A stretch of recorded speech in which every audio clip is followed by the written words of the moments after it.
Back again with the second episode of Bad Batch. Only feels like a few days since I last watched the first episode. Maybe that's because it is. The first episode came out on Tuesday, it is now Friday. And watching the second episode already. I suppose they just wanted that May 4th release date. Which makes sense.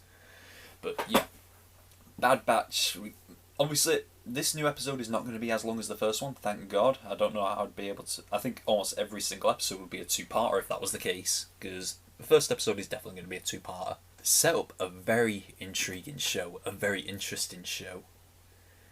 A show that pretty much might have... It might be without the only flaws that I think Clone Wars had. Let's think about it this way. Obviously, if we're comparing Rebels and Clone Wars, I prefer Clone Wars personally because I grew up in the time of the prequels coming out in the cinema, so I'm naturally... I have a soft spot for the prequels.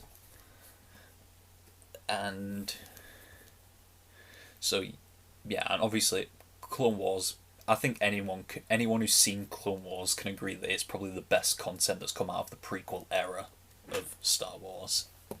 So I love it. And I like Rebels a lot.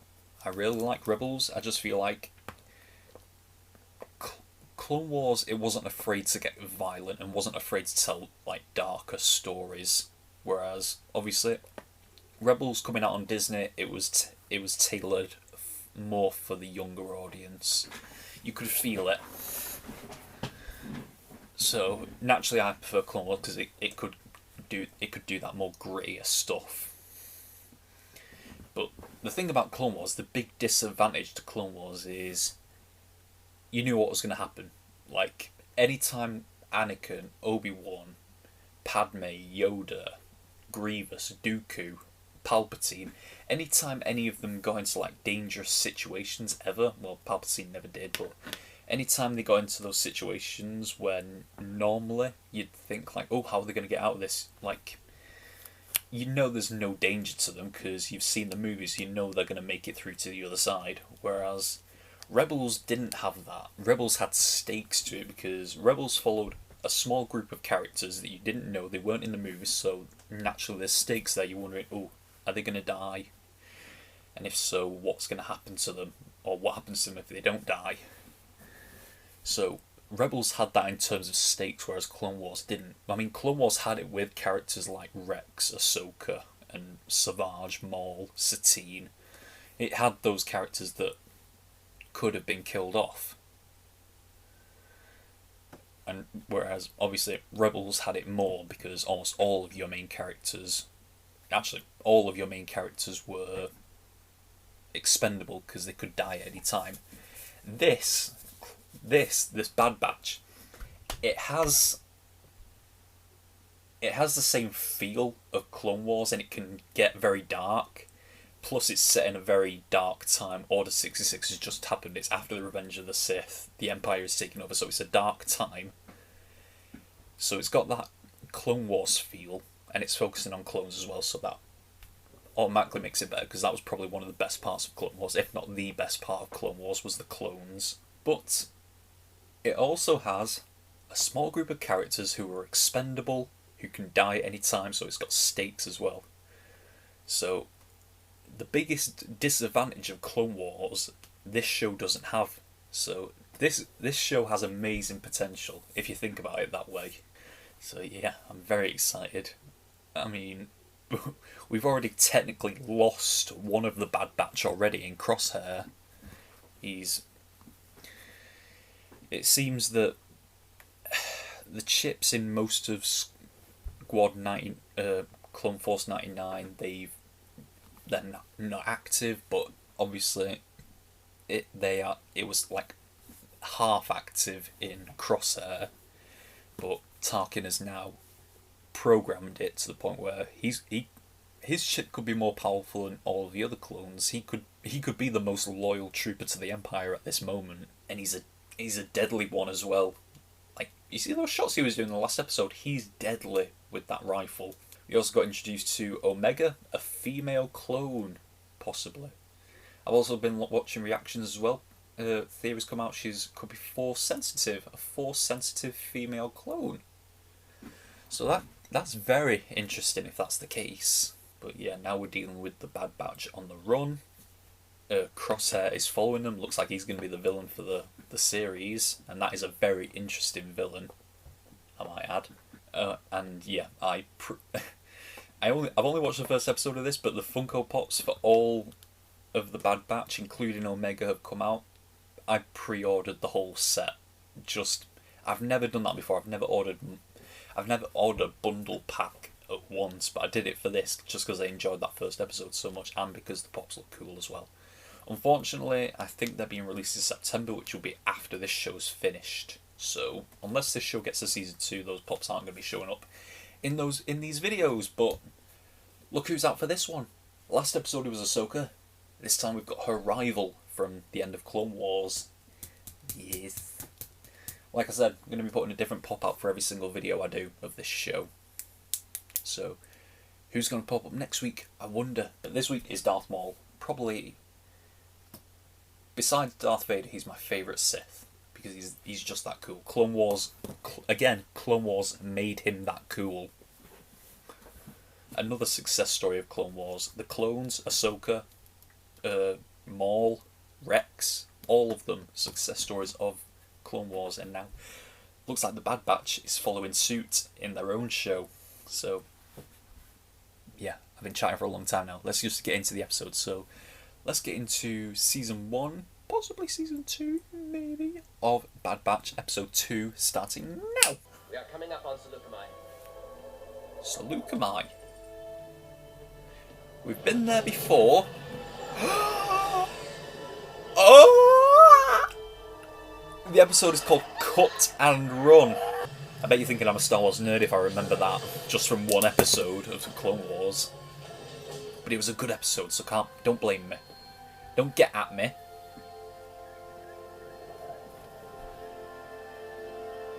Yeah, she's probably never been to a planet that has sunlight on it before. Kamino's not the best place.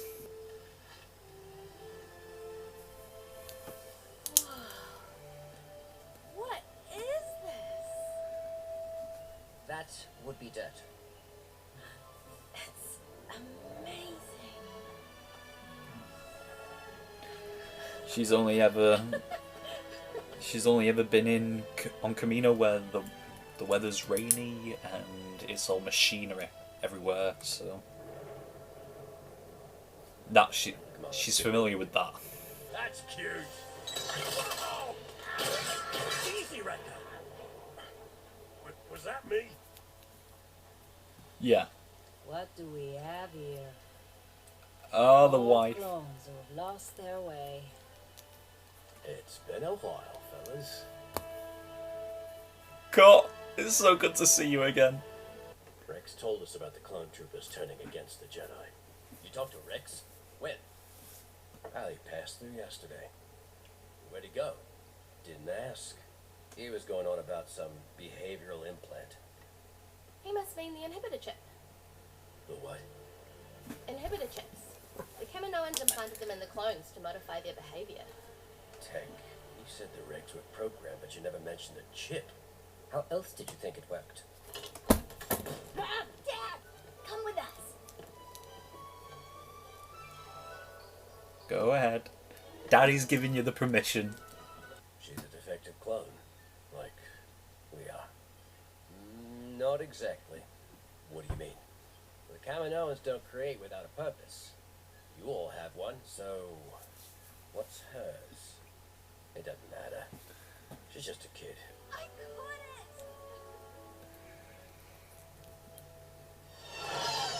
Very reminiscent of Din Djarin and Grogu, but I'm not complaining because it's different. I need to book passage on the next show out of here. Those credits won't do you any good without a chain code. New galactic policy. My what? Your chain code. Every citizen can exchange their embarrassing currency for Imperial credits, thanks to the generosity of the new Galactic Empire. The war is over. Why are you not supposed to outside the fence.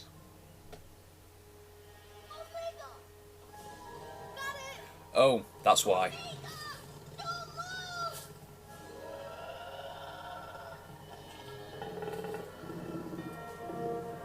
It's Omega. She went out past the fence.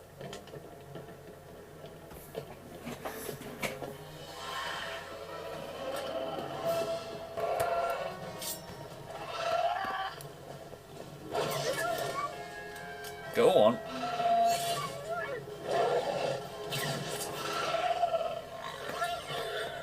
You realize you could have been killed? Easy. She's not a soldier. Are you hurt? Oh, let's take a look here. I'm sorry. I was trying to get the ball. I didn't know. You're safe. That's all that matters. Tech, you think you can forge some chain codes? I only learned of them moments ago. But yes, do it. We're getting Cut, Sue, and the kids on that shuttle. I want Omega to go with you.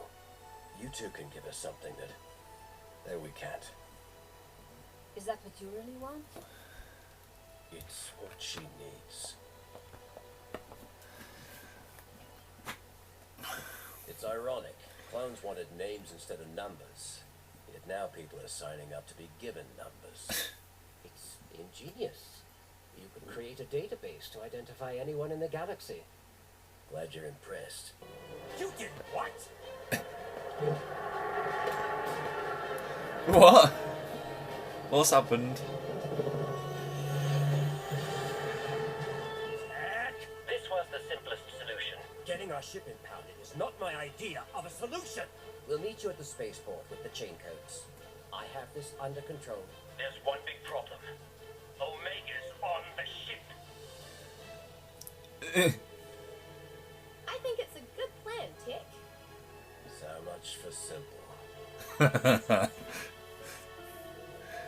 Something Tech doesn't know, eh? Echo's new helmet looks so fucking good. There we go. Found him. Excellent. Take them all, yeah. Please. Take a few full ones as well, just in case you need to know something. Don't look at them, please. Mom, I don't like this. Everything will be okay. Don't panic, kid. Please don't panic. Hurry up. Yep. Where the discs go. Bye-bye, Omega. And where's Omega? Found her. Ah, no. This great plan of yours is looking really lousy about now. With Omega. By herself? You let her go by herself? Well, we didn't let her go. I'm on it. She ran off on her own. If something happens to her, Like I said, kids always find trouble. If you're one of those security clones, that's got to be shady. These guys are just constantly like, you want to come out here and give it a try?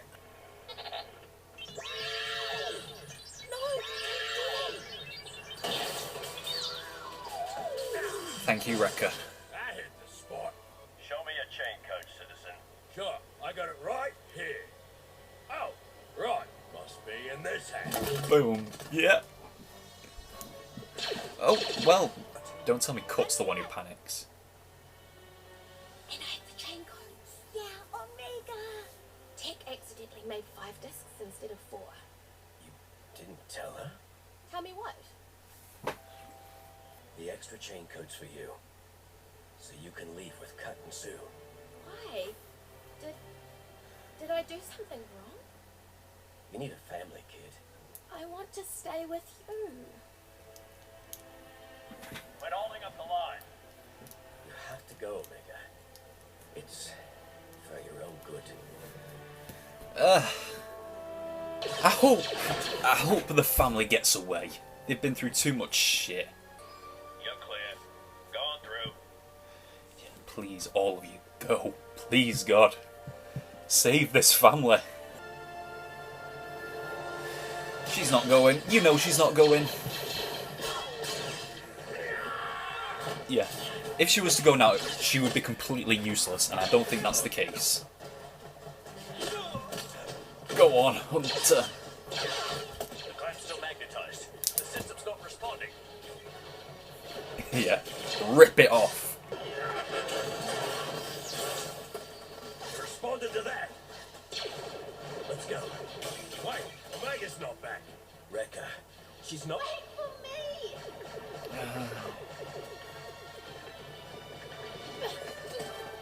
Really? You're killing them.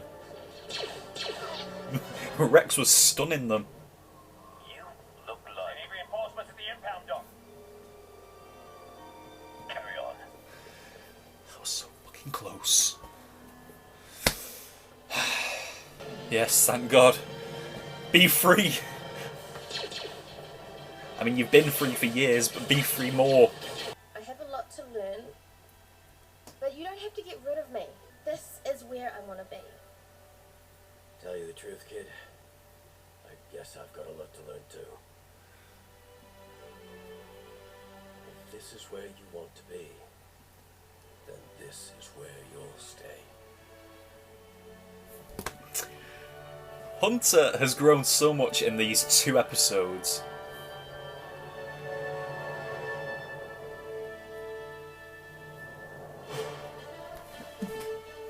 Yes! Check run credit scenes. Marvel has got me paranoid. And there's nothing. Okay, that was a nice continuation of what happened. Actually, it was kind of a new story as well. We finally got... I mean... I suppose if you really want to think about it, Cut was like a... I mean, Cut as a plot thread was tied off perfectly in Clone Wars. It was only 1 episode we had with him, and that was it. You just had to live with the knowledge that there was a clone out there who had his own family. But it's so good that we got to go back and see him again. Once again, this period in Star Wars in general is so good. It's so... like, there's so much potential with it. Like, the transition from the Republic to the Empire. About all these new rules and regulations being put in. And how much different things are now. It's such an interesting time. And it's perfect. I think it's perfect that the main characters who are seeing all this change right before their eyes are a group of clones. A group from the Republic who are seeing all this new change. Cut, Sue and the family, those kids grew up. I think my number 1 priority was just to see them live a happy life, to go off and be free. I couldn't stand to lose Cut now. Last episode they said head to J19, and I am a complete nerd for this, but I've watched those episodes of Clone Wars over and over again. When Eth Koth was kidnapped by General Grievous, and General Grievous sent them a hologram of them. Grievous sent the Jedi Council a hologram of him torturing Eth Koth, and then Eth Koth was doing like all hand signals, and it was Seleucami System Sector J19, and that is what Hunter said last episode. Go to J19. So I'm a complete nerd for that, but I like those episodes of Clone Wars, so that knowledge is in there now. Isn't it funny that I don't know how to do basic stuff in life, but I know stupid stuff like that from Star Wars, an animated show. I'm a giant kid, and I don't know how to be an adult, but I'm fine with that. I ain't gotta grow up. Seeing Omega in just a different surrounding, she's lived her whole life on Kamino where it's storms all the time. She's only been in machine environments, like mechanical environments. She's only ever been in a lab and a cloning facility. That's the only place she's ever been, and to go out and just be so curious about the most basic things is very interesting. Like, she's looking at the sun and thinking, what the hell is that? Is that big bright light in the sky? She's looking at the dirt and like, what the fuck is this? I was going to say it's basically like someone coming into the world for the first time, but that's exactly what it is. But yeah, we went to Cut and Sue and the kids. They said Rex came by just the day before. We were that close to getting Rex. Oh my, if we get Rex in this show, I am going to be fucking hyped. Because, oh my god, Rex is... I think he might be in my top 10, maybe even top 5 Star Wars characters. I love Rex so much. Going into town, trying to smuggle off, get a shuttle off planet, and it's got to be so strange, like, you're trying to avoid all the security and you look exactly like them. So it's even harder to blend in that way. Like, if I saw someone walking around and they had my face, that would immediately draw my attention. There's no way that would just pass me by. I'd be like, what the fuck is that? That's a clone of me! Just being a clone of the people who are hunting you is even more difficult. Speaking of people hunting them, no Crosshair this episode whatsoever. I mean, mentions of him, but nothing. Absolutely nothing of him. Or Camino, or Tarkin, or the Empire, the Kaminoans. None of it. Even though the Bad Batch knows that there's something going on with the clones, or like being told to kill the Jedi and everything. Obviously Cut's not followed through on that order because he's not around any Jedi for them to do it. I mean, I imagine if a Jedi showed up around him, then he'd have no... Actually, no, because he wouldn't have really heard the order, would he? Because he doesn't really have any of his clone gear left, so he wouldn't have heard the chatter. He wouldn't have heard the order come through, so... For the moment, Cut is safe. Because by this point, most of the Jedi have been killed. He doesn't have his clone gear to hear the order anyway. Rex was telling Cut about the inhibitor chips, and obviously obviously Omega has got her... She knows about that because obviously being a part of the clone facility, being the medical assistant, she's going to know this stuff. She's going to know about the inhibitor chips. I mean, the story is coming together because... It looks... I think Tech already knows everything. He's like, oh, they're talking about the inhibitor chips. They all planted in us to make us follow orders. Like, you didn't say anything about this before. Like, I thought you knew. Obviously, you're dumb, and I'm not. But yeah, the pieces are coming together. New Imperial stuff that's coming into play. Don't you just hate it when governments change ways of doing things on you? Like, you've used this way of doing things for, like, what, all your life, and then all of a sudden it changes and you're just left like, wait, what the fuck? When did this come through? And like, it came through 10 minutes ago, you can't get off the planet without it. Like, great, I'm supposed to leave in a couple of hours. It's that bullshit, like, you're going for a flight that's leaving in, like, an hour, and then they said, oh wait, no, you need this to get on the plane, it takes 2 days to get it. Thanks. So yeah, these chain codes. Obviously, most of the episode was about. Tech's plan was mostly about getting themselves captured. Sort of similar to what the crew of the Millennium Falcon did in episode 4, when the Falcon came into the Death Star. Like, okay, we've got to hide in the ship, sneak off, and then get the ship ready to leave. Like, disable what's keeping the ship here so then we can go. And also about stealing chain codes as well. Tech told Echo to just grab a bunch of empty discs so they can get the chain codes. Take a few full discs as well. Maybe you can find out something. You can find out what the fuck is going on. You can learn how to survive in this new shit galaxy. 5 chain codes made because Hunter wanted Omega to go with Cut and Sue.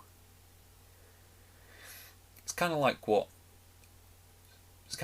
the Mandalorian was trying to do with Grogu, who was trying to pawn him off in the beginning of last season, trying to leave him at this village where all these people would take care of him. But obviously, in that show, it made it impossible. They made it impossible for Grogu to stay on his own. He needed the Mandalorian around. Whereas this, Omega made the choice herself not to go. She wants to stay with Hunter. She wants to stay with the Bad Batch. It is becoming very much like the Mandalorian, where he just adopted this kid, and now he's just he was trying to fob him off in the Mandalorian was trying to fob Grogu off in the first episode, well, the first couple of episodes, and then he can't deny that he wants that kid around. And by the time the end of season 2 comes around, you can't bear the thought of letting him go. But and then this is just getting started. I imagine it's going to come a point where Hunter is going to be Big Daddy Hunter. He's grown a lot as a character. He's been given a lot more screen time, a lot more growth as a character, because it seems like in the Bad Batch arc in the Clone Wars, the 4 episodes that we got, we spent the least amount of time with Hunter, because we got a lot of stuff from Crosshair, we got a lot of stuff from Wrecker, and we got quite a bit of stuff from Tech as well as Echo as well. But it feels like we spent the least amount of time with Hunter out of all of them, whereas this, he really feels like the main character. So, good that they're giving the leader of the Bad Batch actually something to do now. He actually feels like a leader. Like I said, this show's got stakes now. I was praying for Cut to get away. This show's got stakes just like Rebels did, but it has the feel and the dark greyness sort of Clone Wars. I mean, obviously this episode wasn't that dark and gritty, but you know it's got that feel of Clone Wars, whereas it doesn't feel like Rebels. It feels more like Clone Wars. But it's got the stakes of Rebels, and I love it so much. I'm really going to enjoy watching this show. I'm only 2 episodes in. We've got 16. Originally, I was a bit sceptical about this show being so long, because obviously I thought it was only going to be like 6 episodes, because obviously in a few weeks' time, just after that 6 weeks was supposed to go, is when Loki starts, and I was thinking, okay, when? Like, obviously, Bad Batch finishes, Loki starts, but this is 16 episodes, so it's going to overlap Loki, so I was a bit concerned about my schedule, about what was going to happen, but I have no problem with watching this show for 16 episodes. For 15 more weeks, I have no problem with it whatsoever. Or is it 14 more weeks? 14 or 15 more weeks, I have no problem watching it that long. This is good. This is very good. And even then, it still could go on to season 2. We got so much potential. I love it. But that's all we got for this week of The Bad Batch. Until next time, we are over and out.